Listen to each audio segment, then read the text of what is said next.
So I'm renting this trailer, and I was like, hey, can I bring it back after hours? He's like, yeah, just drop it off. Just don't block anybody in. I was like, okay, cool. I was like, what do I do for returning it? Like, do I just push the paperwork through the Dropbox? He's like, no, we got a Dropbox. You just put the keys in. I was like, the keys? He's like, yeah, just drop the keys to the Dropbox. I'm like, what keys? He's like, the keys. I was like, for the trailer? And he was like, oh yeah, sorry.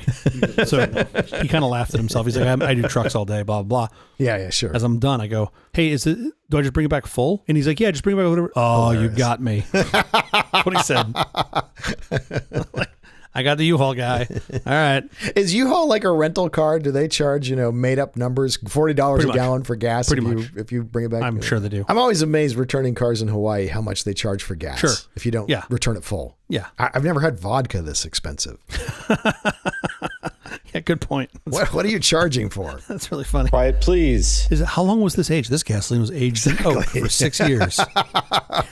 You're like, wait, why? That's how we roll here off the mainland. 2.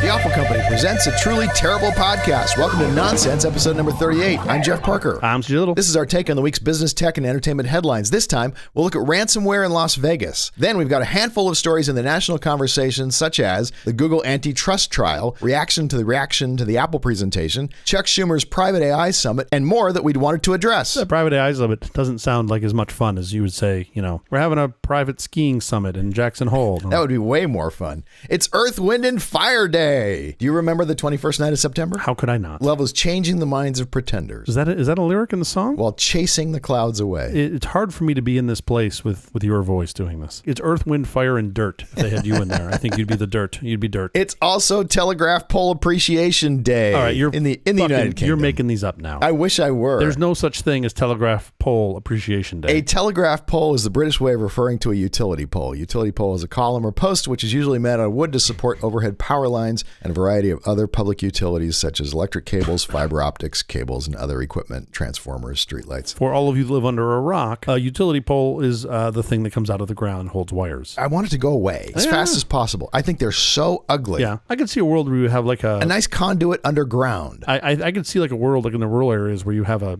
nice little AI robot that just digs a hole and puts it in the trench. Count me in. That's it. I don't want to look at this when I drive down the street. Somewhere in like downtown LA, you can go see, our mutual friend Alex would point these out to me, where you could still see actual telegraph lines that are sitting on a pole. I think it was like along the Expo line. He'd point these out. Crazy. They had like glass insulators. They just never took them down. They're just still up there. It's also National Opioid Awareness Day. Its purpose is to raise awareness of overdoses, reduce the stigma of drug-related deaths, and acknowledge grief felt by family and friends. How's your week going? So far, so good. I'm excited just because last night I decided that I couldn't just go to sleep like a regular human, and I needed to put some beef short ribs on the smoker overnight so that I could have some delicious beef ribs. Yeah, that's your lunch? Here's why I'm so broken. I would wake up every 2 or 3 hours just to check my temperature probes on my iPad. I set it up next to my bed, pointed at my face. So you got no sleep.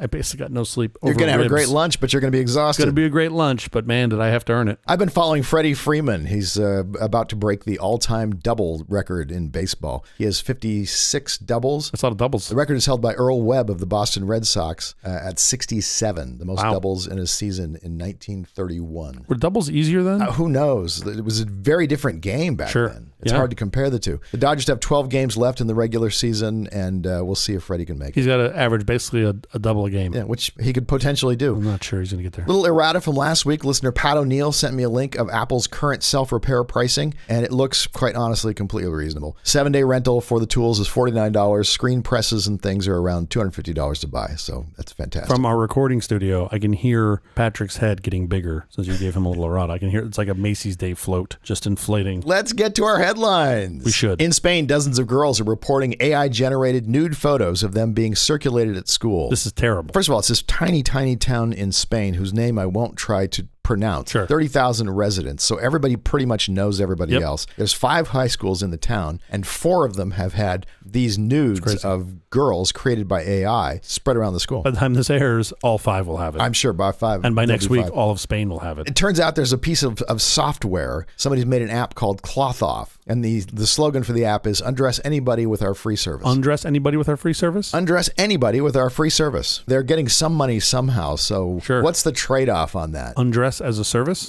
Undress as a service. My head's going to explode here. There's so many things wrong with this. Yes. Many of these girls are underage. Many of these girls are under 18. Is it pedophilia? Are we talking about? But it's not, because it's AI created. That naked person is not a person. I think, don't quote me on this, but I think a handful of states in the U.S. have already put in legislation that they don't care how you make it. If it looks like child pornography, it's child pornography. It just doesn't has to matter look if it's like AI. Yeah. These are 14-year-old girls. Yeah. And there are pictures of them naked being passed around. Now, it's not their body. It's some AI's, illusion of what their body might look like, or delusion. It does start to feel a lot like Weird Science, the movie. 100%. Yeah. I was talking about this last night to Jay Chandrasekhar. He said what they really ought to do is the boys who do this, who are making these photos on this app, they ought to put the boys in the app and give them micro penises. Totally. Hard little micro penises. It's a very large clitoris that you can pee out of. Best way to get back. My wife would just use these things to, like, if she could AI my body picture to just wire my mouth shut. That's all she'd want. That'd be like her dream, to be like, I'm going to just wire his jaw shut. He had got hit by a baseball. We all have different kinks. Anyway, the parents are very upset. There's a group of mothers on WhatsApp. There's like 27 people on the group already, because they're pictures of their daughter. Not really pictures of their daughter, but AI generated images that look like their daughters are naked. Yeah. And they're upset about that. But this is not going to get better. This is going to get worse. Well, it's going to go from four high schools to 4 billion. It's going to go to every high school. Yeah, exactly. It seems like the natural continuation. Everybody's got a camera. All of a sudden you get more Can nudes. you ban the cloth off app? By the way, No. if you ban the cloth app, there's 9,000 other AIs that can do the same thing. Yeah, then you get a PWA. Like, you're not banning it. You can whack them all day long. It's not going to work. So now, and by the way, that's not going to sit well in Iran. Of course. Anyone who uses it, they'll throw off the top of a building. this to me is great air cover. I'm just dumping all my nudes on the internet right now. All my real nudes. And I'm just like, oh, that's an AI. Nudes of yourself. Yeah. Nudes of yourself, Yeah. sure. I've always wanted to be free. And just pretend they're AI generated. That's not me. That solves a lot of problems. Life hands you lemons, you make lemonade. An artist has been ordered to pay a museum back $77,000 after submitting 2 blank canvases under the title "Take the Money and Run." So this story I love. Danish artist Jens Honning was ordered by a Copenhagen court to pay the Kunsten Museum of Modern Art 500,000 Danish kroner, around $76,500, after his audacious stunt set off a nearly 2-year legal fight. First of all, guys, he named it "Take the Money and Run," so I think you sort of knew what you were going to get, potentially. It's not like Well, he they hit didn't, it. they didn't get the name in advance. When they opened the box, they saw the name with the 2 blank canvases. I like how whenever anybody commissions this guy in the future, they're going to be like, okay, Jans, you gonna do stuff this time? Are we actually getting art? Are we getting blank canvases? What are we getting? You can use the color and the paints? I think he's effectively ended anyone commissioning anything from him. Yeah, that might be his last work. This is based on the two pieces of art that he had: an average Austrian annual income and an average Danish annual income, and there was just money on the canvases. Yeah. The museum wanted those created for an exhibit that they were doing, and he took the money and ran. I'm guessing because the money was on the canvas, that's why they gave him so much money. It was like an artist fee and then the money to put on the canvas, which makes sense. That's what they wanted him to do, was put the money on the canvas. And then it was only a loan. They were going to take the money back when it was done. His original pieces that he did, he got a loan also to put the money on the canvas. I would have loved to have been in the room, though, when the museum director opens up the box and they call him, Jans, we think you sent us the blank canvases. You should send the good canvases. I have no idea how the Dutch sound when they speak English, but it's definitely not that. I do actually know that the museum curator who opened the box laughed when he first saw it. How could he not? Oh, well, and then quickly sued him. I also realized that he's not Dutch. I think they're Danish. Right. Those are 2 different D words. I'm outing myself as an American. Terraria developer Relogic is giving around $100,000 to 2 open source game engines amid the Unity debacle. Yeah, this is kind of shitty. You and I are former game developers. We have that in our different history. life. Unity has changed their pricing on. It's a game engine that people use. It helps you so you don't have to write really basic functions for your game. You just use a game engine. And Unity is a extremely popular. 61% of games are made on the Unity engine. Enormously popular. And they've announced new pricing that game developers find onerous. Sure. So a very popular game, Terraria, is going to contribute $100,000 to 2 open source game engine projects. Along with $1,000 a month, they're going to continue to donate to help develop these game engines that will be in the public domain for anyone to use. There's 2 of them. Godot and FNA are the 2 that they're donating to. Godot, I think, is fairly far along. It's really usable. That's awesome. I mean, it's great that they're being thoughtful about this and saying, well, instead of paying these new pricing, we're going to just take the money we'd pay anyway and put it to this is a great solution. Yeah. Now, I think where you and I disagree is how far this $100,000 is going to go, because I don't feel like it's going to get them very far, but you suspect that it will. So I'm not saying I'm right, but I'm in the open source world, $100,000 can get you a long, long way. You Yeah. You can have a lot of bug bounties to fix a lot of things that are recurring problems that you just don't want to deal with as a developer. Sure. You put up a bounty and people will fix those bugs. You'll get plenty of people who want to fix the bugs. And then features. You put up money for certain features that you need for your game, and you make sure those features get put in, and it's great. And I say this in jest normally about open source projects being abandoned and then forked into something else. But I actually think you put some money behind it, it helps minimize that from happening, because now it minimizes the forking. We'll see. Unity has backtracked a lot. So I think they're saying, and it takes a long time, I think, to refactor your code. Sure. To use someone else's game engine. Godot is very similar, but it's still, there's some time. So Unity has a bit of time to backtrack and say, oh, just kidding. We weren't really going to charge them. They haven't done that yet, but they could. Curious to see how this goes down. I mean, there's not a lot of time. They're talking about these new fees going into effect at the start of the year. So you're only talking about 3-4 months. And it's 20 cents per install, and there's all kinds of issues. What if your game is a free game, and what if your organization is a charity? And it's not nothing. I mean, if you just want to go tinker and create a free game, I think you still can. It doesn't matter. They got to fix it, or the community is going to fix it for them. TikTok will fund Black Friday deals to take on Amazon. TikTok Shop, have you heard about this? Yeah. They're subsidizing discounts to try to generate some attention. They would like to be the next Amazon or Alibaba or whatever. Sure. So they have an online marketplace, the TikTok Shop. It's fucking bad enough that when I want to get some instruction on how to replace a battery in one of my kids' toys, I got to go watch a video on YouTube. That drives me fucking crazy. If I got to watch a video to buy a thing, I'm so grateful those videos are there. Oh, I just want text. Just let me read the thing. TikTok Shop is looking to try to do $20 billion worth of products this year worldwide. That's amazing. That is amazing. TikTok has a huge following. I don't know how many of those people will go on to TikTok Shop. I think a lot of them. That's really impressive. I think a lot of them. I just want to go watch a video. I want to buy salad tongs. I don't have to go watch a video of people showing me the salad tongs and some stupid content around this. Just give me the fucking salad tong.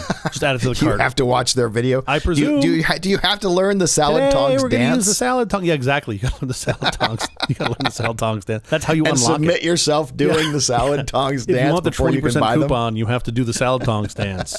Ice cream, so good. Yum, yum. Intel is moving its processors to a new foundation, Glass, to try to keep up with the exploding demand for new computing horsepower. Obviously, they're not making as many of the world's chips, so they want to make them really brittle so they'll sell more. It could be that silicate treated glass or whatever that is that is on the front of your phone that's super strong. Yeah. Glass can accommodate 10 times the power and data connections as today's organic substrates, so more data can be pumped in and out of the chip. It doesn't warp as much, critical to ensuring the processors lie flat and connect properly to the outside world, thus enabling 50% larger chip packages. Wow. It transmits power with less waste, meaning chips can run either faster or more efficiently, and it can run at higher temperatures. This I thought was really interesting. When it heats up, it expands at the same rate as the silicon to avoid mechanical failures. I would think if this works, everybody's going to steal this from Intel. Right. It's just glass. Yeah. I mean, if that actually does prove to be effective, I think all the chip manufacturers will do exactly this. Yeah. You're probably right. Intel will detail the glass technology at its innovation event Tuesday in San Jose, California. Okay. Meanwhile, Google is about to take the wraps off of its new Tensor G3 chip based on ARM version 9, fabricated using Samsung's 3nm process. The event is scheduled for October 4th. All these chips, my goodness, how is Moore's Law still alive and well? That dude did a dance with the devil. It's the only possible explanation. Absolutely amazing that we're still doing this. Apple is using 90% of TSMC's capacity for 3nm amazing chips. Basically, which Apple is probably why Google is having to make theirs at Samsung. I mean, there's plenty of capacity around the world for this. But the U.S. Senate wants answers over Starlink's Ukrainian satellite internet denial. The U.S. Senate Armed Services Committee is investigating Elon Musk's decision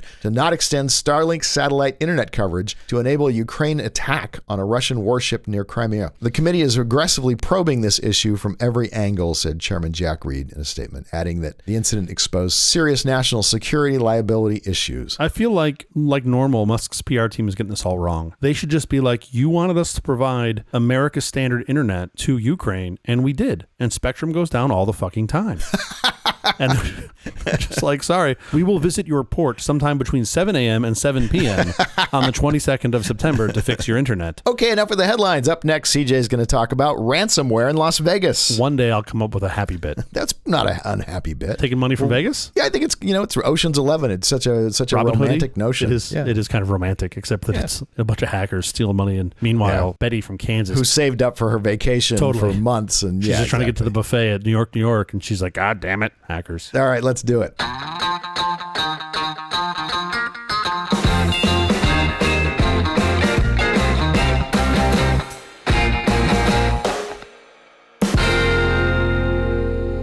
How many home PCs do you suspect are infected with some form of malicious software? You get to define malicious as the problem. Are you saying Windows and Mac? I'm saying 'Cause those seem pretty malicious. All home.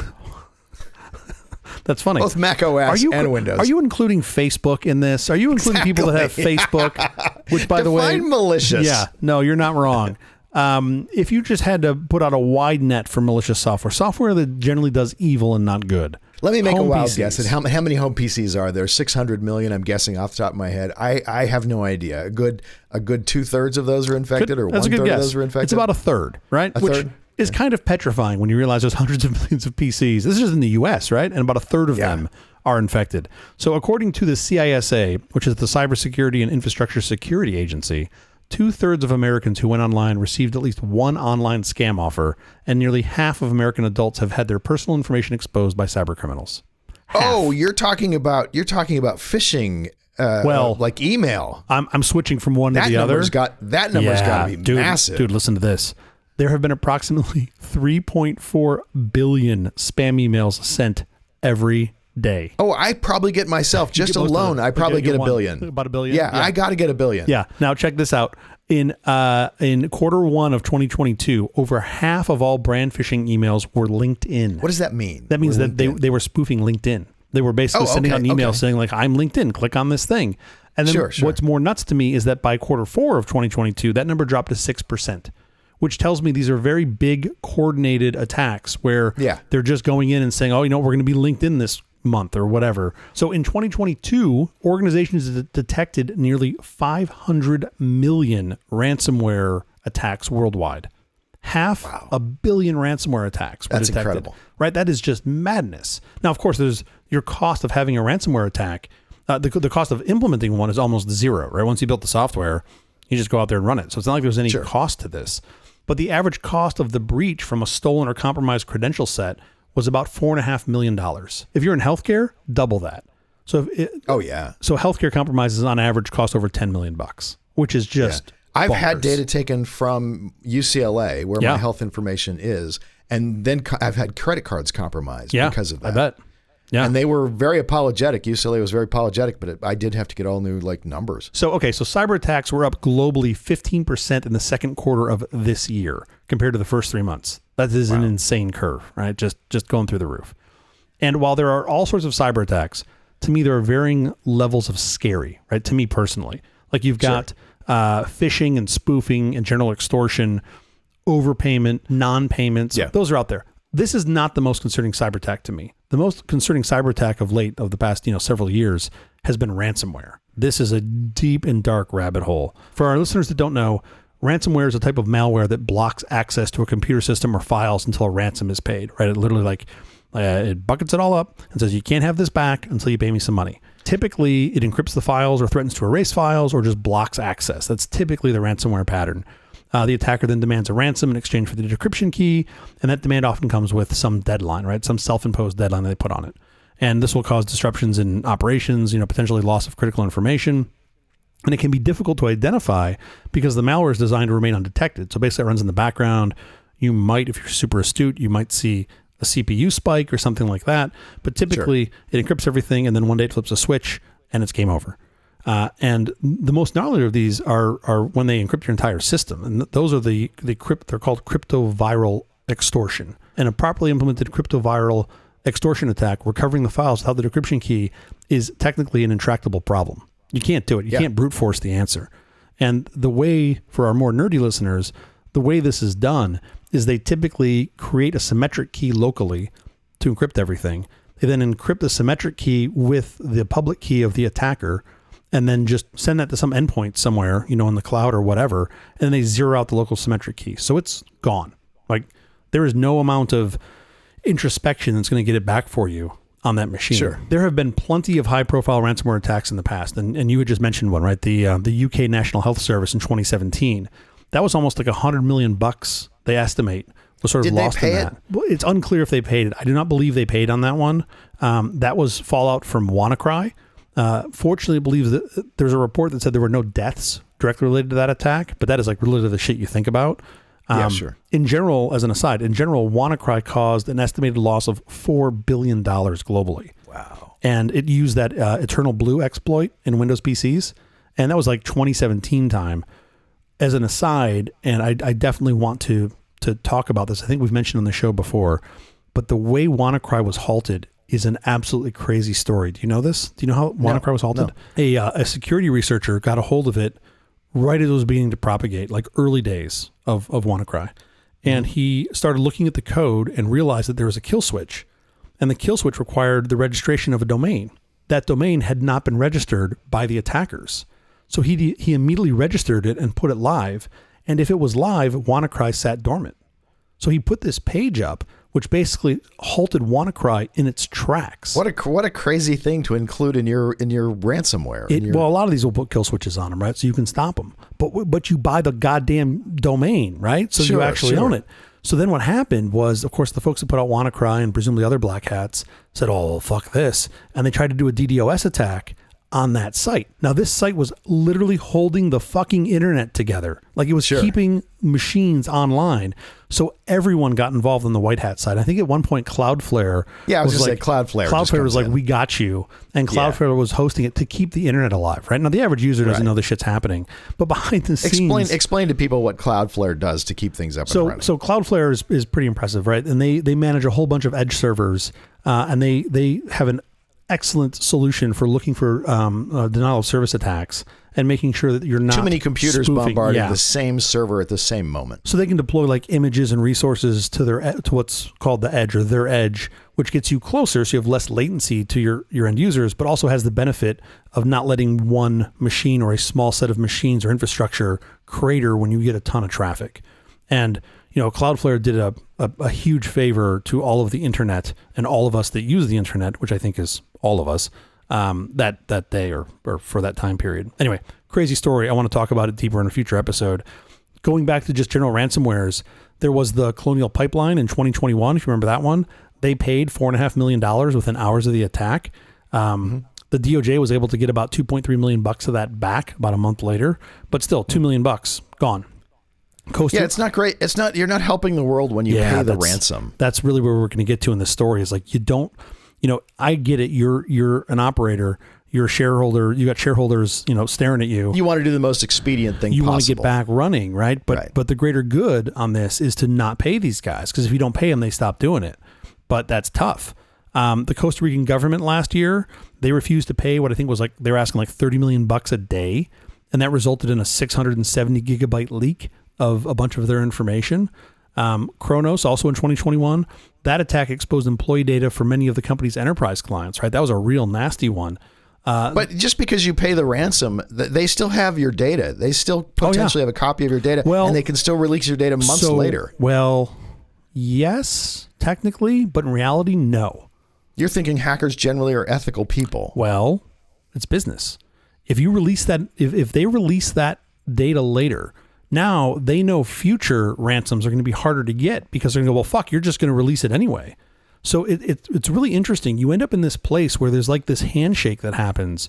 And that's what's happening with Caesars right now, where they go, well, okay, yeah, do you promise? And they go, yeah, we promise. If they break that promise, the next time this happens, those folks are not going to trust them and not pay the ransom. So they're actually thinking about their business. Also, this one I did not know about. Maersk, Maersk, the shipping conglomerate? Of course. In 2017, they were down for over 2 weeks. So their shit didn't just get encrypted, but a bunch of it got wiped off their system, which immediately points me towards like industrial espionage, right? Because why would you just delete shit if you're not getting money for it? Right. But they estimate that to be $300 million in losses, which was like a bad day, right? Kids, back up your servers. Well, yeah, look. Back them up often. Yes, you got to do more than that. And keep the backups for 6 months before you rotate them out. So in the past week, there have been 2 high-profile incidents that you heard Jeff alluding to earlier that have drawn some scrutiny. This is MGM and Caesars Hotels.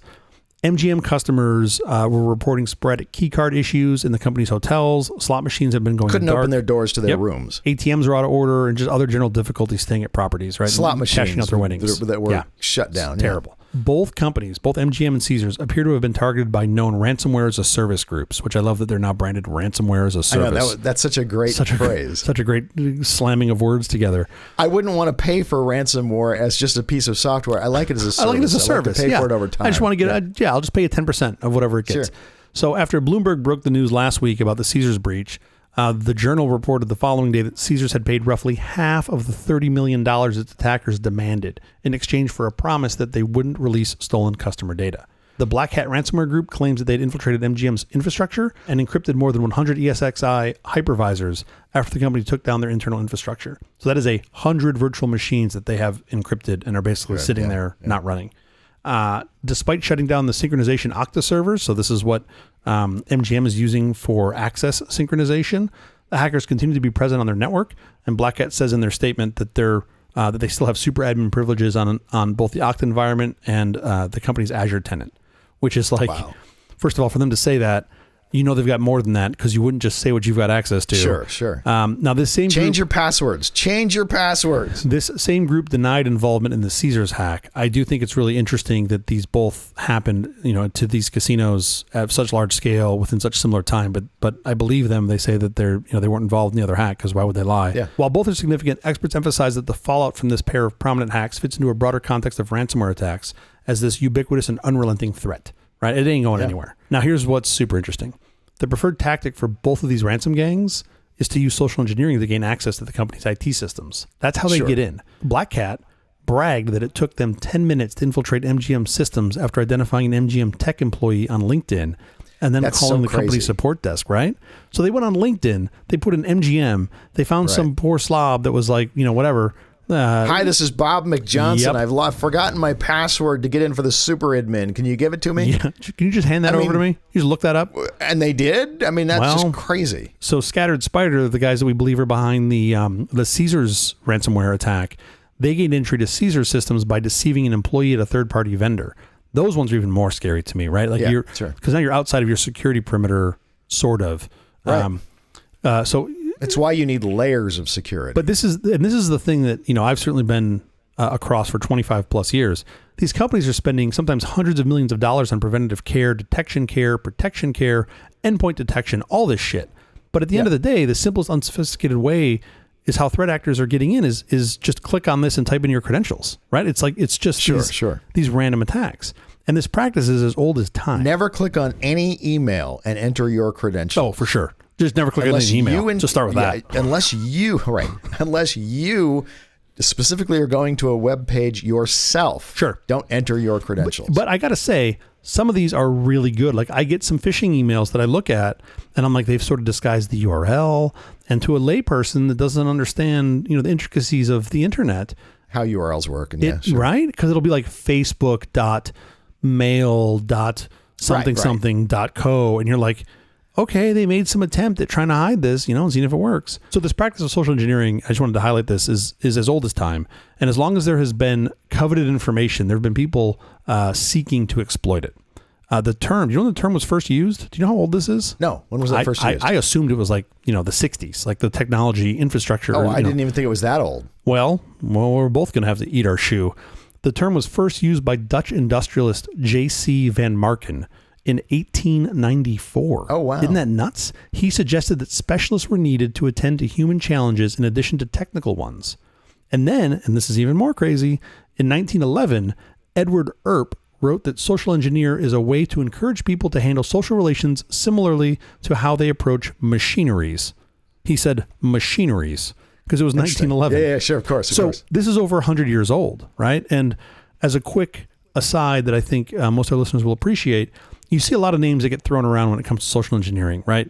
You got like at the beginning, the first sort of reference I could come up with was Ulysses, right? When he engineered a large wooden horse. And like that was effectively social engineering when they're like... Was it? Yes, it was. But was it called social engineering? I don't remember anyone using that term. It was called the fucking Trojan horse 80s. Is what they called it, right? Yeah, right. So you've got Frank Abagnale, who inspired Catch Me If You Can. You've got, and you're going to love this one because I had to put this in there for you, George Parker. You know what he was known for? What? Selling the Brooklyn Bridge. Right, he was the guy like that expression. Fantastic. That expression. I got a bridge to sell you. Literally was his. And did he ever sell it? Did he ever actually manage to move it? Multiple times. He sold the Brooklyn Bridge and Madison Square Gardens. Apparently. Why would someone even want to buy the Brooklyn Bridge? I mean, apparently, like you make money off the tolls. I think was his scam. I don't know. We have to do a segment on this though. I just love that it was George Parker is where the history I don't know George. He's not a relative, or at least if he is, my family doesn't talk about him. Exactly. Oh, Uncle George. No, we don't talk about Uncle George. But hey, if you've got a bridge to sell me, I'm interested. And then, of course, more recently, you've got guys like, Charles Ponzi and Bernie Madoff that just offered unbelievable returns in record time. But when it comes to tech, there aren't many names that you hear passed around. There's really kind of commonly two. One is Stanley Mark Rifkin. In 1978, he memorized the codes of like Security Pacific Bank, their transfer codes, and then wired $10.5 million to a private account in Switzerland in 1978 dollars, right? Sure. And there's another crazy, like the story on that. 1978 was sort of pre-security. Totally. Well, he was like in the vault and he just memorized the codes, sent $10 million to Switzerland, and then converted it to like Soviet diamonds, I think. Oh, and that's then crazy. He brought them back to the States. The only way they found him was, I think, his previous lawyer dropped a dime on him without violating attorney-client privilege. They had nothing on him. They had to like set him up in a sting for some other crime, which was crazy. They had to sell him the Brooklyn Bridge. There's a whole, exactly. There's a whole story around that we should talk about. But of course, the best social engineer of all time was my old friend Kevin Mitnick. And he was, without a doubt, I mean, having witnessed what he could do, especially on the white hat side, was insane. And I was very excited to have him. Kevin never did any harm. He just notified people, I'm in your system. It depends on who you ask. I mean, a bunch of people said he did harm because it cost them money to fix the holes. And I'm like, you know what we call that? But you need to fix the holes. Exactly. Yeah, exactly. He should send you a bill. In the worst, he took some source code and planted it in other systems just to store and hold. But really nothing like what we're seeing today. And spent 5 years, including 8 months in solitary confinement, around this. So it was pretty terrible. And I was very excited to have him on this show. Some of our listeners may know, unfortunately, Kevin died a couple months ago from pancreatic cancer, which was terrible. And I missed the guy a ton, but I'm so happy that I'd witnessed a big loss to the white hat community. Oh, without a doubt. I mean, and he had been, since he got out, he had been just absolutely enamored to share those skills. I get texts from friends. They'd be like, hey, I'm in some training for my whatever company XYZ, and your buddy Kevin's like talking to us. And I'm like, yeah, that's what he does now. And he's pretty damn good at it. Anyway, so back to these ransomware attacks. In stark contrast to the MGM attack, Caesar's reported that its customer-facing operations, including, quote, our physical properties and our online and mobile gaming applications, were not disrupted. However, according to their filing, they determined a week ago that hackers had acquired a copy of their Caesar's Rewards loyalty program database, which only includes driver's license numbers, social security numbers for a significant number of members in their databases. And Caesar says there's no evidence to date that any member passwords or bank account information or payment card information was stolen.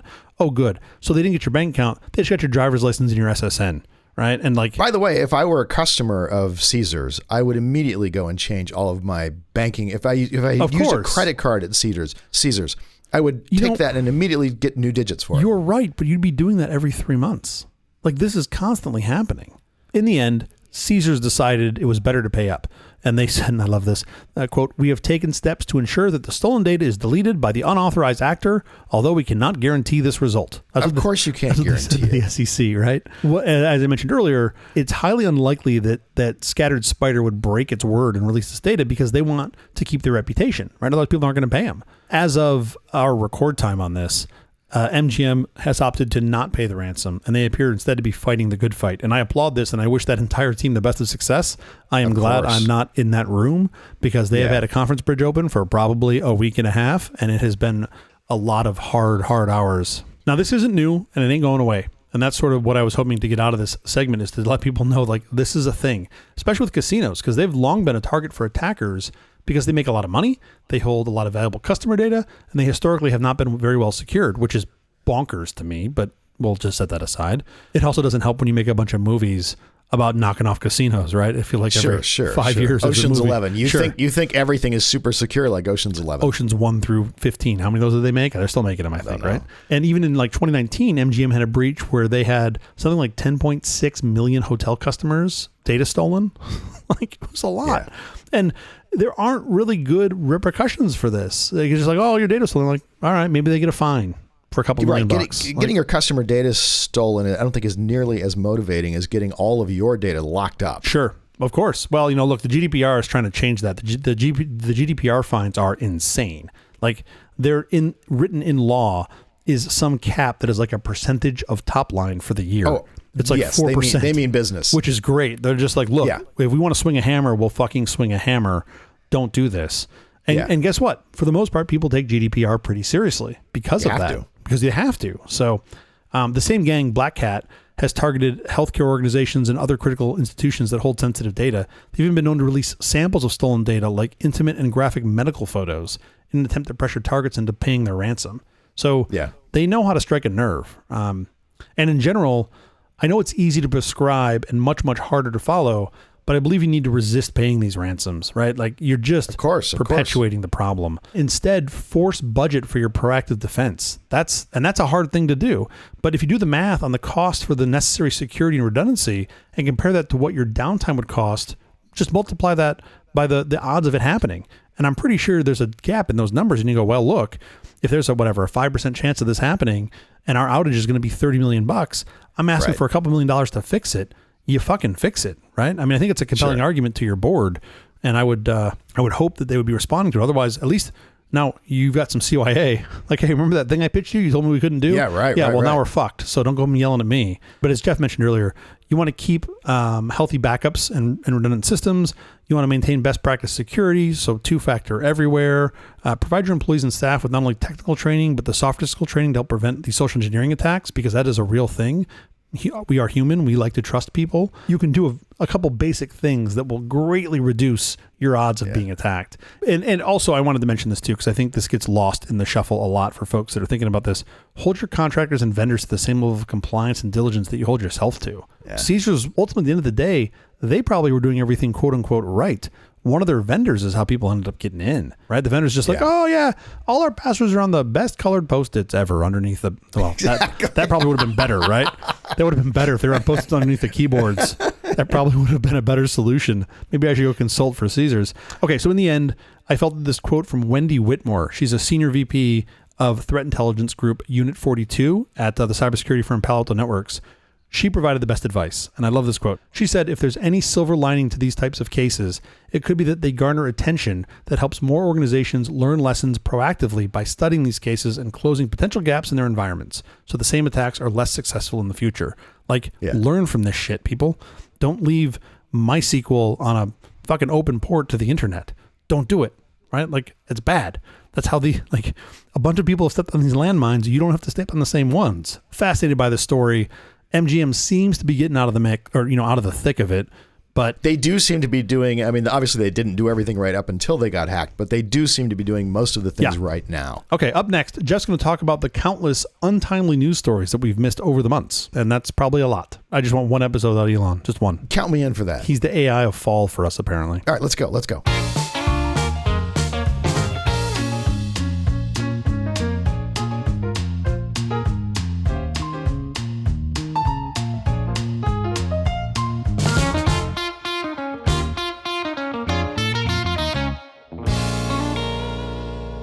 So I've observed in doing nonsense with you over these last few weeks that we do have a certain type of story that falls through the cracks. And that is, we do headlines and we cover things that are breaking news and things like that. But there are certain things that just aren't breaking news that are just kind of happening in the background. Yep. And so I think it's useful probably for us to look at, from time to time, some of those things that are just happening in the technology business and entertainment world. Like whenever there's like a Linux update, we can talk about that. We should talk about every weekly Linux update. Yes, I think that would be fantastic. Do an audio version of apt-get update. Do you ever read the release when Linux updates? I do sometimes. They're all the same. Yeah. It was an uneventful week. Yep. Everything went as planned. Here's the latest update. Nothing will break. Anyway, there are a bunch of stories that I thought we would discuss, and I wanted to start with Apple's presentation. Now, I don't really want to discuss Apple's presentation per se, but I want to discuss the vast media reaction to Apple's presentation. And for context, this is the presentation from last week, right? Yeah. But the press had a very distinctive reaction to it. What did you see the press? How did you see the press react to this? I mean, well, first of all, I haven't paid attention to a lot of the press and whatever the content creator version of press is, but it seems like... Well, YouTube, Marquez Brownlee, if you listen to Pivot. Sure. I mean, all those, everybody had something to say about it. They all seemed to think that the environmental bit that they did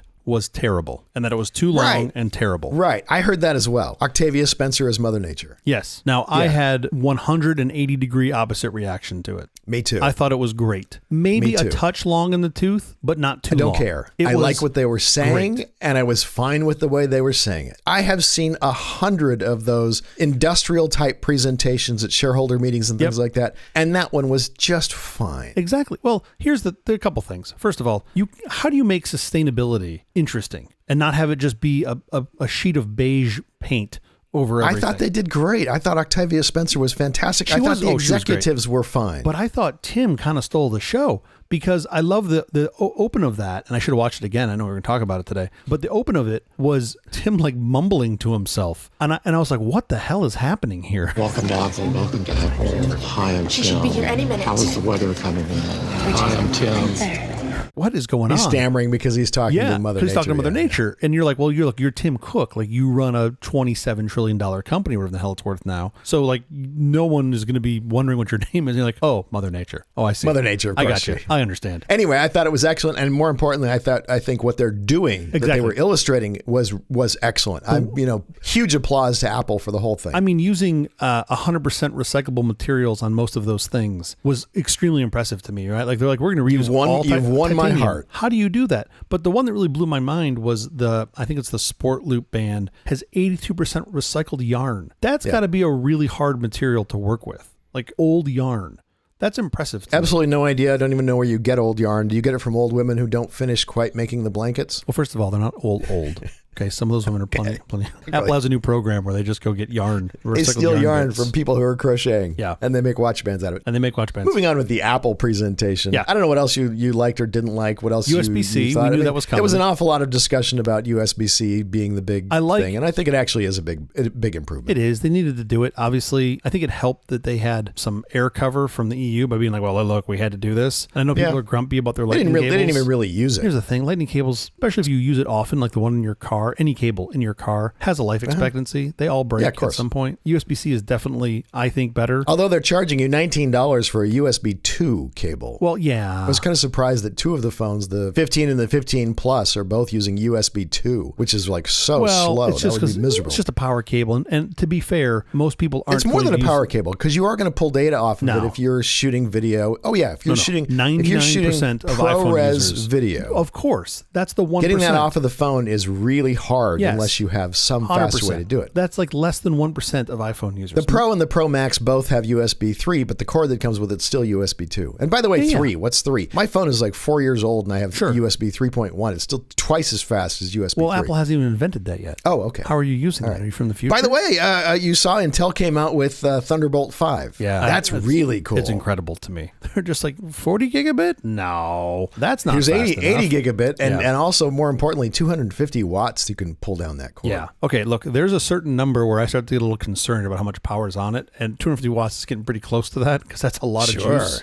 Anyway, very cool that they did that. Yeah, super cool. Getting back to Apple, I also love that I think the action button is great. My phone I'm on an Android phone. I have a slider that lets me go from ring to vibrate to silent. Okay. This is basically what that button was. Used to be on the Apple. It would go from silent to ring, and now they've made it so you can assign anything you want to that button. Yeah. A bunch of things you can assign to it, which I think is great. Yeah, I've got a hard time putting that in the innovation category, but okay. Okay, but if you're a reporter and you're getting quotes from people and you need to be able to get your recorder really, really fast, having that action button is really nice. Totally. I don't disagree. How am I the one defending Apple in this conversation? I know, this is so backwards. It's backwards day. It's just not innovation. Like, they should have just said, look, we should have done this on the iPhone 6. We forgot. We should have done it on the iPhone 1. Sure, He never submitted his update. We're just getting around to it. That's how I feel about the action button. I think it's great. And I think people are going to really like it. I do like the watch, the double click with your finger, your index finger and your thumb to answer Although that's been, do stuff. I don't know if you ever look in the accessibility thing. That double tap thing has been in the accessibility features for forever. Hasn't? They just moved it out for everybody else to use it. It's literally been an accessibility. Did they just promote a feature like up two screens? Really? He did. Are you sure Yeah, about this? 100%. Well, it's better than the Android wrist flick thing that makes you look like you had Tourette's when you're walking down the street. It looks like you got a bug on your arm. Totally. I mean, I do it all the time because it actually is very useful. But I flick my arm and it looks like what you get something land on your arm. What happened there? Yeah, but at your age, you could throw out your It's a elbow. little weird. That's not good. I could definitely throw out You my got tennis elbow? No, Android watch elbow. It's terrible. I got an Android watch. Yeah. They also put a Threads radio in it, which I think is really cool if you use Matter-enabled devices. Sure. Threads is the radio that it uses to communicate. I think that's really forward-looking. Everybody was talking about the titanium frame, what a fingerprint magnet it is. I don't know if you saw all the photos. Don't care. It goes in a case. Never see it again. Even if you do, I mean, that the previous stainless steel case or whatever it was made of, the rail that was going around, it would collect fingerprints just as much. I mean, it's metal. It will collect fingerprints. I agree, though. I mean, that's always the thing that always surprises me when people are so excited about the colors. It's like, yeah, okay, mine goes in a case. I never see the color. Yeah. Chuck Schumer had a private AI summit with 60 senators and a bunch of titans of the tech world, and it got a lot of controversy. Did you pay any attention to this? A little bit. I mean, it feels like let's bring the nerds into the old folks' home to explain to them how the interweb works. That's what it feels like to me. For sure. Sam Altman, Bill Gates, Jensen Huang of NVIDIA, Elon Musk, Satya Nadella, Sundar Pichai, Eric Schmidt, Randy Weingarten, who runs the American Federation of Teachers, Mark Zuckerberg, among others. It was a big group of people for show and tell. I believe there is really good benefit in putting some guardrails and making some agreements up front that we can sort of try to stay on some rails. I don't think this is the group to do it. I have some news for you. Yes. Breaking news. The open source version of this, we're just going to take the guardrails down. Sure, but I think from a commercialization that's really, perspective, you're going to have to figure out other ways to protect people from launching the nuclear weapons. Yeah. Which we have. Sure. It's not like that's an open door. You can just walk in and hit the button. I mean, it is somewhat analogous to, what was it, the 90s when they were doing cloning. Let's just agree we're not going to do these things, at least not in the US. And I feel like putting like that sort of sentiment around it makes sense to me, just so that we're all sort of on the same page. I just don't think this is the right group to do it. You saw Meredith Whittaker, the president of Signal's quote about that. This is the room you pull together when your staffers want pictures with tech industry AI celebrities. Yes. It's not the room you'd assemble when you want to better understand what AI is and how and for whom it functions and what to do about it. She's not wrong. Do you think Zuck actually showed up or just sent his metaverse avatar? I think this meeting may go down in history as being very important for the future of civilization. Wow. Just wow. I was concerned he was not thinking highly enough of himself. I'm surprised he didn't force feed it to me at the top of my For You list on X. Walter Isaacson's new biography of Elon Musk came out. I don't know if you have had a chance to look at that. Walter Isaacson's been doing basically every podcast and show that we'll have him on. So Sure. It's hard to miss. I've heard a lot about it. I haven't read it yet. Shock and surprise, it turns out Musk has huge mood swings that he can't control. Yeah. Also, apparently Musk's father was quite hard on him. Yeah, he seems like he was a real dick. Musk's sister Tosca said Errol would sometimes lecture his children for hours, calling you worthless, pathetic, making scarring and evil comments, not allowing you to lead. Yeah. Musk has a giant concern about population collapse due to low birth rates. Yeah. Saying that it's a much bigger risk to civilization than global warming. Yeah. In 1950, the global population was 2 billion. In 1987, it was 5 billion. This year, it's 8 billion. Will likely be at 9 billion in 2037 and 10 billion in 2058. So I'm no English major. Doesn't sound like a collapse to me. I mean, look, our food supply is really delicate. I like those are the scenarios I think about, like giant EMP, and all of a sudden you can't feed everybody. That sounds of course, really bad. Of course. Now explain what that means so that your average person can follow what you're saying. So an EMP, which is what John Deere tractors run on GPS. Sure. There's not a human very often in the cab. The They're not tractor doing much in the cab. Yeah, the tractor is doing everything pretty much itself now. So if you had a giant, electromagnetic pulse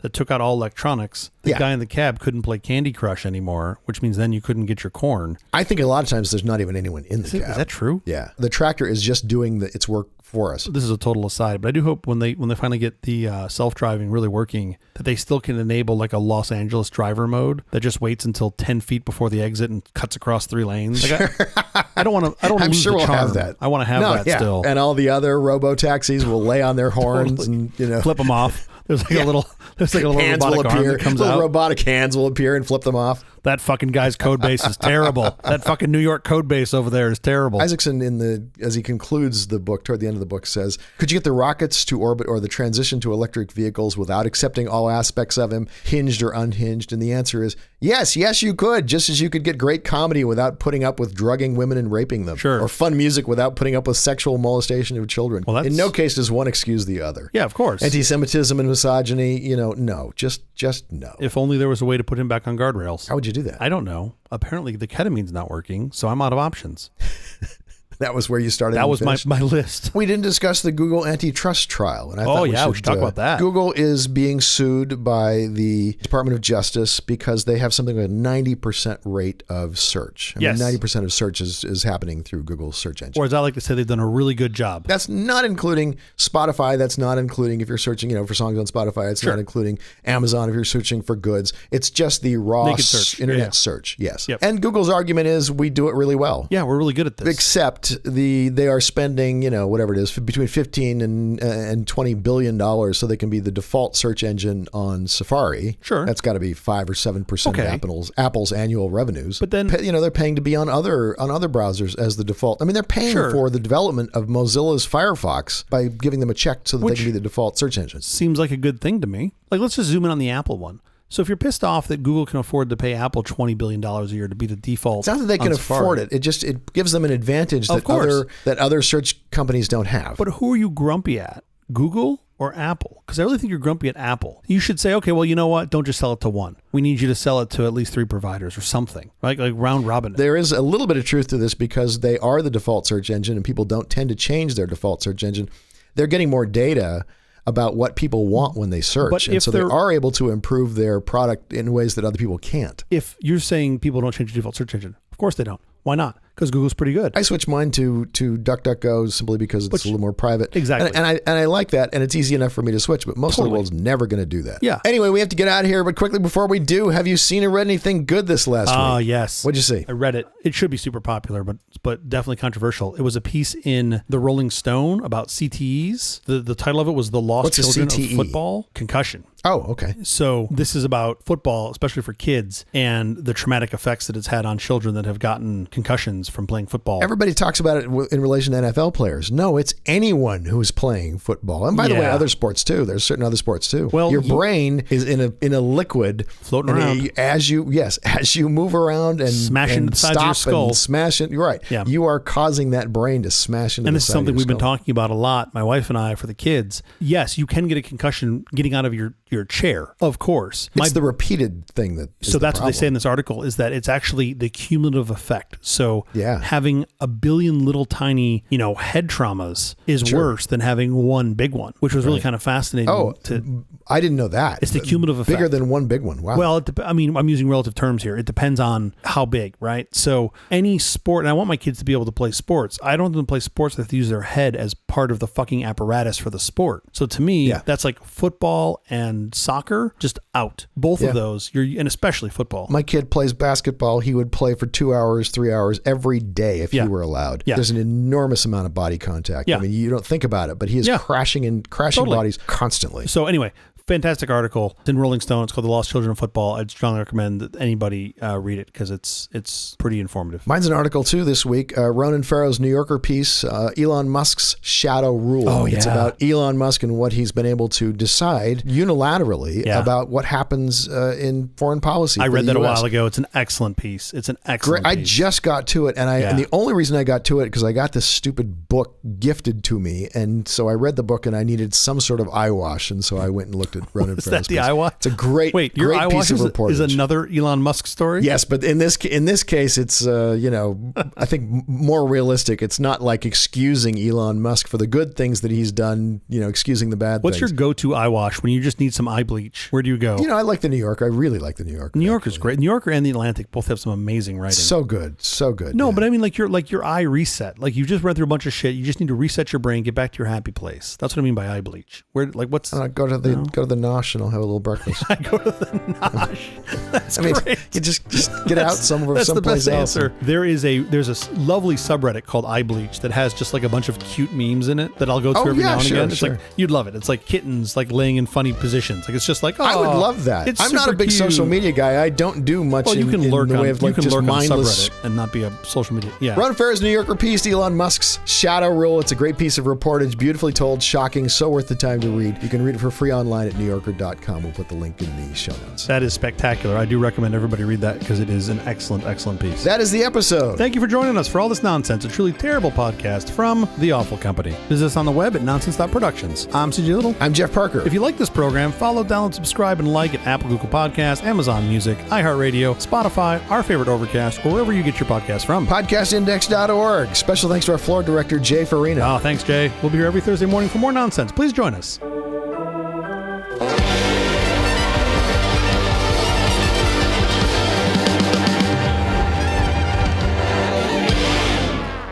You know who makes really good electric cars? If you're going to say Tesla, I'm going to punch you in the throat. I'm going to say something even stranger. Ford. Nearly everyone. Oh, yeah. No, good answer.